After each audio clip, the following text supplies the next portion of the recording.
ஏசாயா 8வது அதிகாரம் 1ஆம் வசனத்தில் இருந்து 8ஆம் வசனம் வரை. அந்நாள்களில் படைகளின் ஆண்டவரது வாக்கு மீண்டும் எனக்கு அருளப்பட்டது. படைகளின் ஆண்டவர் கூறுவது இதுவே: சீயோன் மீதுள்ள அன்பு வெறியால் நான் கனன்று கொண்டிருக்கின்றேன். அதன் மீதுள்ள அன்பு வெறியால் நான் சினமுற்று இருக்கின்றேன். ஆண்டவர் கூறுவது இதுவே: சீயோனுக்கு நான் திரும்பி வரப்போகிறேன். எருசலேம் நடுவில் குடியிருக்க போகிறேன். எருசலேம் உண்மையுள்ள நகரம் என்றும் படைகளின் ஆண்டவரது மலை திருமலை என்றும் பெயர் பெற்று விளங்கும். படைகளின் ஆண்டவர் கூறுவது இதுவே: எருசலேமின் தெருக்களில் கிழவரும் கிழவியரும் மீண்டும் அமர்ந்திருப்பார்கள்.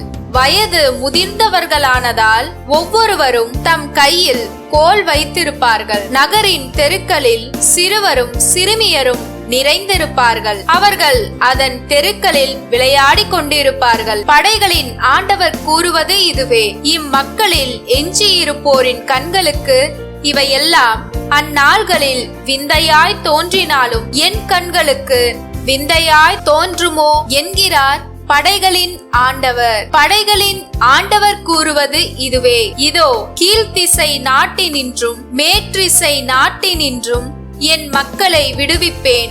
அவர்களை அழைத்து கொண்டு வருவேன். அவர்கள் எருசலேமில் குடியிருப்பார்கள். அவர்கள் என் மக்களாயிருப்பார்கள்.